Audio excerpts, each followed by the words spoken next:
Olá, saúdo a todos, saúdo e agradeço a oportunidade de estar participando desse evento promovido pelo Hospital Tacchini, um hospital que tem aí uma tradição e uma responsabilidade por atender toda uma região e que tem feito isso de uma forma tão reconhecidamente inovadora, que é o tema que me cabe. Para quem não me conhece, eu me chamo Laura Severo, sou aqui de Porto Alegre e tenho aí uma história de vida, de atuação profissional hospitalar por 25 anos, onde eu ocupei várias posições, desde fisioterapeuta assistencial, que é a minha formação de origem, até gestora de educação e gestora de serviços. É um pouco desse apanhado aí desses anos que eu vou procurar, então, em 30 minutos, dividir com vocês.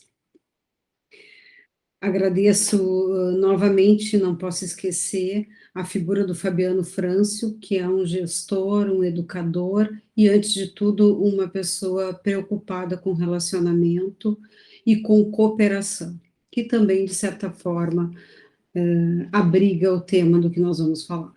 Vou, então, compartilhar minha tela com vocês. E vamos ao que viemos. Muito bem, então, esse quarto simpósio e primeiro simpósio internacional do Hospital Tacchini, cujo convite muito me honra, mais uma vez obrigada. A minha história, como já coloquei, ela mistura formação acadêmica, mas sempre com uma aplicação desse conhecimento mais ortodoxo da academia, uma aplicação no mercado de trabalho, da onde eu sempre estive, né, e especialmente no ambiente hospitalar. Então, esse tema gestão 4.0, talvez seja uma forma de falar de tudo que a gente tem vivido, de tudo que tem acontecido, especialmente nesses 2 últimos anos transformadores aí nas nossas vidas. É um tema extremamente robusto que eu vou procurar, de uma maneira didática, resumir ou ancorar em 3 grandes pontos, que seria a tecnologia humana, e aqui eu abrigo tudo que se refere à inovação, à nova forma de entregar e de demandar saúde. Então, eu estou contemplando aí o prestador e o paciente. O segundo ponto seria a alta complexidade, que é ao que se destina esse encontro, que envolve, como todos sabem, o hospital e todos os seus riscos e custos, mas ainda assim um lugar onde às vezes é o único capaz de resolver uma situação de saúde, especialmente essa que a gente vem vivendo aí relativa à pandemia. E o terceiro ponto, que eu chamei de uma forma mais lúdica de incentivo para mudar, eu coloco aí a remuneração, como a gente recebe pelo que a gente faz. E aí os incentivos normalmente são financeiros, mas podem e cada vez mais precisam ser combinados a bem-estar, a valorização, a transparência e a autonomia do indivíduo. Então, eu vou agora abrir esses pontos e depois a gente volta, faz um breve fechamento, porque nada do que eu vou trazer aqui é verdade absoluta ou é certo ou errado, né? Na verdade, são oportunidades de refletir e de, quem sabe, ampliar um pouco a forma como a gente se vê enquanto, e agora falo como fisioterapeuta, e poder dimensionar e considerar outras possibilidades com relação à nossa profissão e à nossa contribuição nesse setor complexo que é a saúde. Então, começando por tecnologia humana, né, é preciso considerar aqui que os nossos consumidores de saúde hoje, mais do que nunca, eles se baseiam nas outras relações comerciais que ele tem, que são externas ao setor da saúde, né? A agilidade com que a gente consegue pedir uma comida em casa hoje faz com que a gente tem uma outra expectativa com relação, por exemplo, à agilidade com que a gente tem o retorno de um médico. E isso tudo desencadeia uma cascata que vai derivar, no mínimo, em novas formas de entrega dos nossos serviços. Por outro lado, a gente precisa ter, da parte de quem recebe os nossos serviços, que seriam os pacientes, um posicionamento diferente. E a gente precisa contribuir para modificar esse posicionamento do paciente no sentido de maior participação no seu tratamento. E especialmente as áreas como a nossa, que atuam com recursos e técnicas de baixa tecnologia, ou seja, que muitas vezes podem ser replicados mesmo na nossa ausência. Isso tudo leva a pensar no paciente lá no centro, como a gente tanto teoriza, mas saindo do plano das ideias e passando para o plano prático, o paciente no centro do processo. Isso quer dizer, da nossa parte, oferecer informações suficientes para que ele possa, com qualidade, participar das decisões e dirigir, junto com a gente aí, o processo de reabilitação da saúde dele. Isso tudo, essa ativação do paciente, essa participação do paciente, essas outras formas de se relacionar com ele, possíveis por conta da tecnologia, criam outras métricas, né, aonde aparece de cara a importância da experiência do paciente. E a gente vai falar um pouquinho mais disso, mas antes eu quero centrar num ponto que eu considero nevrálgico, né, para usar um pouquinho da linguagem da saúde ou da doença, que é a questão da comunicação. Aqui a gente vê uma equipe multidisciplinar reunida e aquecendo para uma ação que a gente chama de ação de mobilidade. O que que é isso? Na verdade, é uma estratégia de educação que a gente tem oferecido aí pelo Brasil e que tem o objetivo de trabalhar em todos, na gente, enquanto fisioterapeuta, no médico, prescritor originário da fisioterapia ou da avaliação do fisioterapeuta, em toda a outra, o restante da equipe, a enfermagem, a nutrição, a psicologia e até o pessoal da limpeza, por que não? Porque eles são responsáveis pela questão ambiental, que faz muita diferença no campo da reabilitação física. Mas voltando para essa questão da ação, essa é uma estratégia educacional, onde a gente mistura o lúdico e mistura a educação no sentido de tornar conhecido e sabido, esclarecido o domínio específico de atuação do fisioterapeuta, que é o gerenciamento da mobilidade, seja ela respiratória, da funcionalidade respiratória ou motora, né? Então, não fomos nós que dissemos isso, é a OMS que traz esse conceito com muita clareza lá em 2001, quando apresenta a Classificação Internacional de Funcionalidade e passa, então, a considerar a mobilidade física como um componente de saúde. Aqui a gente está fazendo o quê? A gente está comunicando, a gente está alinhando expectativas e está dizendo de uma maneira muito clara e necessária, ainda muito pertinente, para que viemos, né? E o que que nos cabe? Falta talvez nós assumirmos de maneira coletiva essa posição cada vez mais. Trazendo aqui um outro exemplo, a gente tem aqui uma régua de mobilidade. O que que é isso? Isso é uma ferramenta analógica que a literatura relativa à inovação considera como um facilitador de comportamento ou ainda uma maneira de quebrar as barreiras para a incorporação tecnológica. Isso aqui é tecnologia, não é tecnologia de ponta, mas é tecnologia analógica capaz de mobilizar comportamento, de reforçar e de ser, no dia a dia, de servir como um cutucão para aquele sujeito que está lá deitado na cama e que precisa ser lembrado que antes de adoecer, ele tinha uma capacidade funcional plena, que ainda ele tem, por questões clínicas, potencial de voltar para cá, mas que ele precisa retomar as atividades que ele tinha antes. Isso é muito difícil no ambiente hospitalar, porque no ambiente hospitalar a gente costuma terceirizar as nossas ações, as nossas tarefas de autocuidado e de gerenciamento. Não bastasse isso, ainda tem um paradigma lá que perdurava até os anos 70, que faz muitas vezes a gente relacionar a doença com necessidade de repouso. Isso não existe mais, de forma alguma, muito antes pelo contrário, hoje se sabe que reabilitação precoce, ou seja, dentro de 48 horas da estabilidade clínica, ela consegue garantir uma reabilitação tardia melhor. Né? Não havendo essa reabilitação precoce, o desfecho tardio fica comprometido.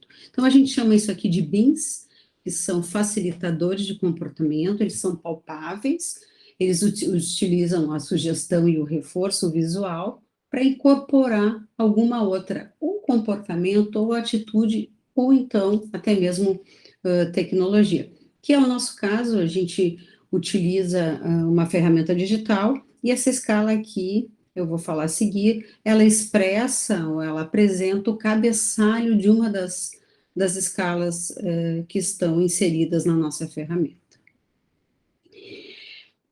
Passando agora para o segundo ponto, né, já que esse é o simpósio de fisioterapia hospitalar e terapia intensiva, acho que vale lembrar aqui e trazer o conceito de transição do cuidado, lembrando que é no hospital onde a gente tem o maior nível de risco e de custo, né, para todas as partes. Por outro lado, é também a passagem do hospital para o domicílio, a volta para casa, o maior degrau que o paciente vai ter dentro dos níveis de atenção em saúde. Um paciente de alta complexidade é, por definição, um paciente mais vulnerável, ele está mais longe da família, então a gente não tem esse pilar aí de apoio.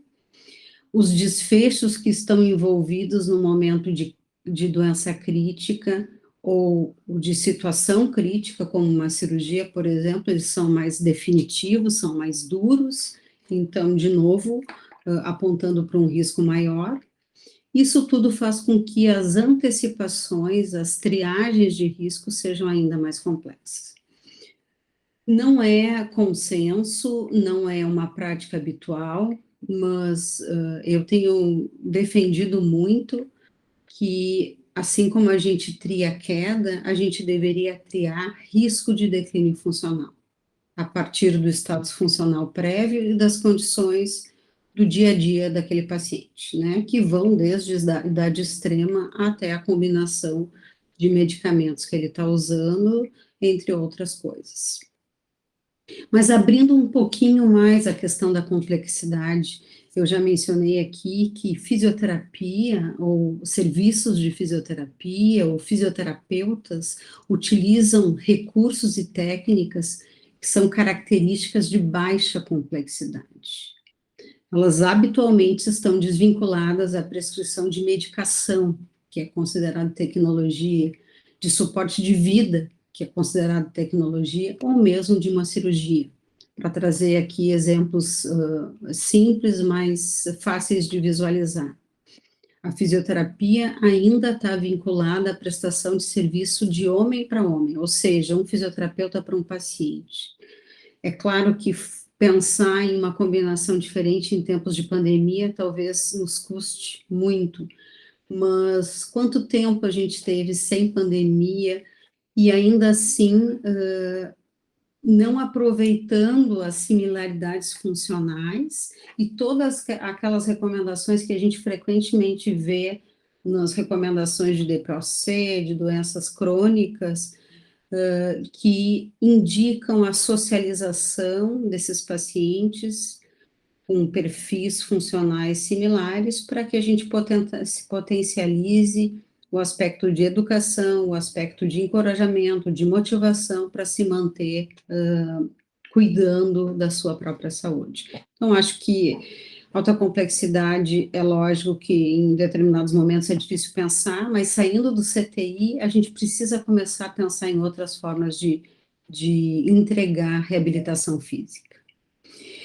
A antecipação aqui aparece como baseada praticamente na questão da educação, então, o simples fato do paciente saber que, diante da perda de funcionalidade, ele vai ter mais dificuldade de recuperar a saúde, e quando recuperar a saúde, ele vai ser mais suscetível a uma condição grave se voltar a ficar doente.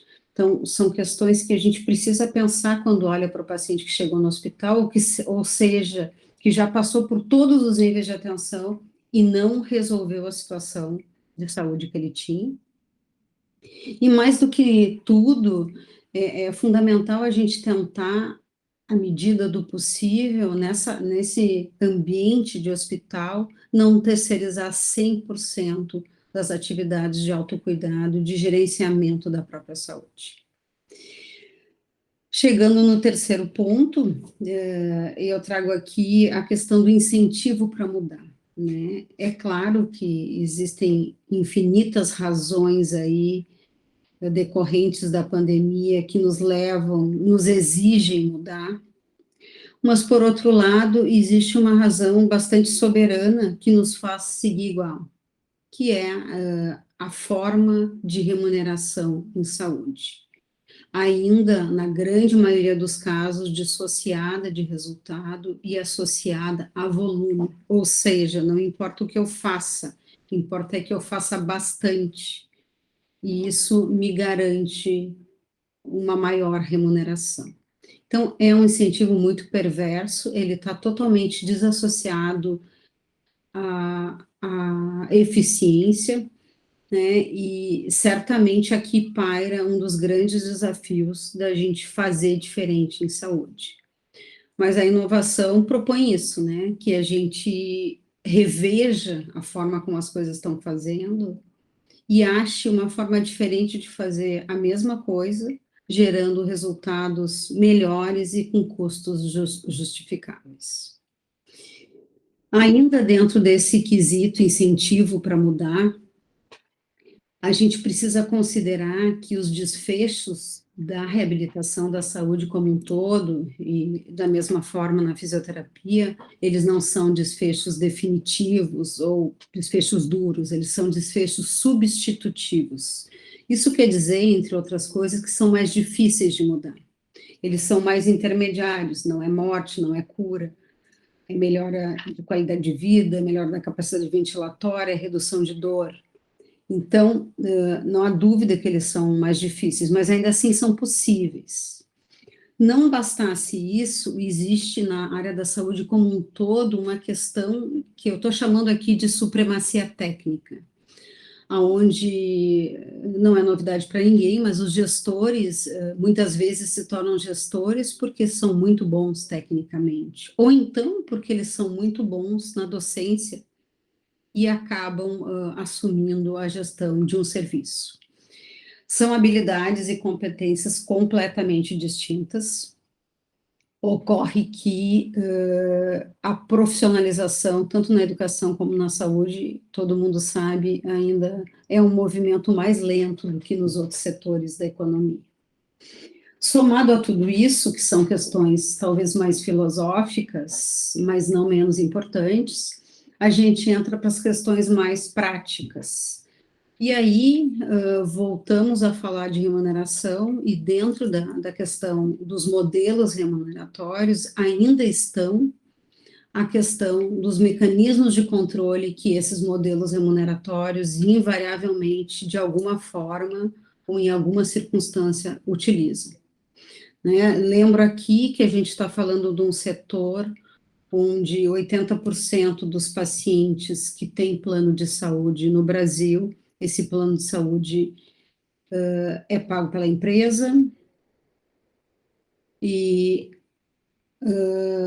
quando o paciente interna, a gente vai, por exemplo, observar que as forças que que operam diante de uma sinistralidade de saúde, elas são completamente opostas, né? Por um lado, eu tenho o paciente com seu plano de saúde em dia, querendo usar tudo que precisar usar, os melhores recursos, os melhores médicos, os melhores serviços de reabilitação. Por outro, eu tenho o financiador desses serviços, que gostaria de usar o mínimo possível, e ainda de outro, eu tenho o prestador, que gostaria de usar só o necessário, vamos assim dizer. Então, eu tenho uma combinação de forças opostas, isso dificulta muito, muito a burocratização, a relação até mesmo de confiança que hoje não impera em saúde. Mas voltando aqui para os mecanismos de controle, a gente tem a burocratização, aqueles convênios que remuneram por fee for service e que exigem que a cada atendimento seja feito um check e acrescido de hora, de assinatura. Isso não só aumenta o peso da máquina, como também aumenta o peso do quadro funcional, porque, por um lado, o convênio vai colocar auditores checando isso, por outro, o serviço vai colocar pessoas checando se foi checado, então é uma grande bola de neve. A gente tem as glosas, que sabemos todos, são também mecanismos de controle, e ainda assim a gente tem tempos de recebimento completamente variáveis, né? Então, eu faço hoje o serviço e eu vou receber daqui a 30, 40 dias. Então, preciso ter um caixa aí para manter o meu serviço operando até que eu receba pelo que eu fiz. Isso tudo fala a respeito de autonomia, né? E quando a gente fala de autonomia de uma categoria ou de várias categorias, a gente está falando também de posicionamento. É claro que são relações que se retroalimentam, mas eu acho fundamental, volto ao ponto aqui de clareza sobre a contribuição de cada um dos componentes da equipe de saúde. E ainda assim a gente tem o ambiente, né? São barreiras determinadas pela circunstância, que às vezes pode ser um braço contido para não perder o acesso, como também pode ser um lugar, um box na UTI, onde a gente não tem espaço para colocar uma poltrona e, portanto, o paciente acaba sentando somente, podendo sentar somente no leito. Incentivo para mudar. Ainda que os nossos desfechos sejam substitutivos e mais difíceis de mensurar, eles são passíveis de mensurar. E é fundamental aqui a questão de tangibilizá-los, né? Da gente, cada vez mais, enquanto fisioterapeuta, enfermeiro, nutricionista, médico, não só ter clareza do que contribui, mas apresentar espontaneamente os resultados e tomar decisões a partir deles em tempo real e a todo momento. Dentro dessa dor aí, e a partir dessa dor, melhor dizendo, nós idealizamos um modelo assistencial orientado para o resultado.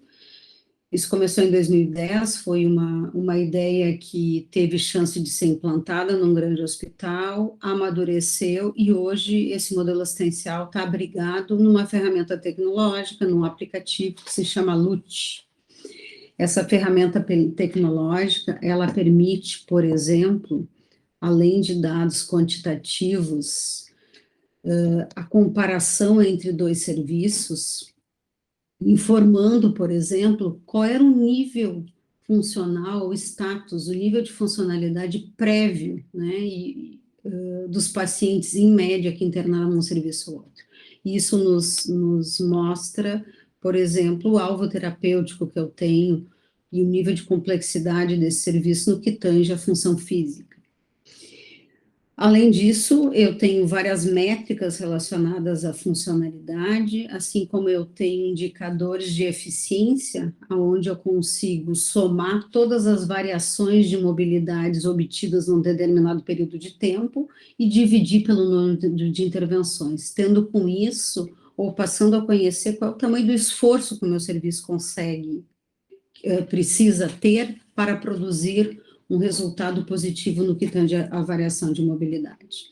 Além disso, eu tenho indicadores operacionais de dia a dia que me mostram os pacientes que ficaram 24 horas sem atendimentos e outros dados bem mais habituais, como o tempo de permanência hospitalar em determinadas áreas, ventilação mecânica, suporte de oxigênio, outros indicadores que conseguem me mostrar a questão da transição do cuidado ou do sucesso de alta, como reinternação em 30 dias. Aqui é só um pequeno apanhado, mas o que eu quero ressaltar é a possibilidade da gente começar a conversar de uma maneira sistematizada, prestando serviços sistematizados que sejam passíveis de ser de uma maneira saudável, comparados e que persigam de forma obstinada melhores resultados. Resumindo um pouco do que eu disse, a gente consegue, a partir da imputação de dados a cada atendimento, em tempo real e ao lado do paciente, à beira-leito, a gente consegue gerar indicadores relativos à eficiência, à qualidade, a perfil epidemiológico funcional, a cobertura do serviço, a especificidade dos pacientes com relação às doenças clínicas, outros indicadores mais quantitativos e mais conhecidos também, que nos falam sobre economia, sobre retrabalho e sobre giro de leito, por exemplo, o que pode qualificar a receita para o hospital e interessa para todas as partes, reduzindo aquela diferença de forças que habitualmente existe em saúde. E ainda, como se não bastasse, a questão da experiência humana, né? A gente tem um indicador, por exemplo, que a gente chama de uberização, né, da fisioterapia, onde a cada final de atendimento o paciente é convidado a avaliar aquele fisioterapeuta com relação às suas competências técnicas e humanas, né, gerando então um score individual e que pode ser usado aí a partir da escala Likert, que nem a gente faz no Uber, que pode ser usado a favor dos bons fisioterapeutas, por exemplo. Isso tudo acaba por ativar o paciente, permitindo que ele também avalie através do NPS o serviço como um todo, e modifica a relação verticalizada que por muito tempo reinou na saúde. Bom, todas essas questões, elas acabam apontando para um cenário muito complexo, que é o cenário da saúde hoje. E essa complexidade toda, ela dificilmente vai conseguir ser superada se a gente não combinar uma série de competências humanas, de processo, de resultados, tecnológicas, a transparência, a sistematização das práticas, a compromisso com o bem-estar do profissional e não só os melhores resultados para o paciente, que já são perseguidos há muito tempo, melhorando então os níveis de saúde da população. Há uma relação de diversidade cognitiva, onde os membros todos da saúde, da equipe de saúde, fazem diferença para o paciente, são parte importante, mas que precisam assumir a sua contribuição e o seu papel. Não é possível a gente pensar numa saúde melhor ou numa gestão 4.0, tema dessa palestra, sem pensar em protagonismo, seja ele do paciente, que é dado pelo protagonismo do profissional, porque nós, por muito tempo, ocupamos esse lugar, esse trono, né, vertical, e a gente tem que agora mudar essa dinâmica de relação e mostrar para o paciente que realmente vai fazer toda a diferença a participação dele no cuidado da sua saúde e no processo de reabilitação da saúde. Então, eu uso essa figura aí que foi preconizada pelo IHI, originalmente Triple I, né, que seriam as 3 metas para a saúde dos próximos tempos, e que acabaram virando, mais recentemente, em 4 metas, porque incluíram o bem-estar do prestador, né, do colaborador. Não adianta, ou não tem como produzir bem-estar em alguém se a gente não estiver se sentindo bem. Bom, era essa a minha mensagem. Eu espero ter contribuído no sentido de posicionar um pouco tudo isso que está acontecendo, que vem acontecendo na saúde, nos hospitais, nos movimentos dos pacientes dentro do sistema de saúde, na própria questão do aumento de atendimentos domiciliares, que foi extremamente volumoso aí nessa pandemia, chegando ao aumento de 300% no Brasil, e que coloca, por consequência, o hospital numa posição que talvez ele tenha sempre que ter estado, que é de resolver questões complexas. Então, que a gente consiga se abrir aí para as perspectivas e se adaptar a elas sem compromisso com o acerto sempre.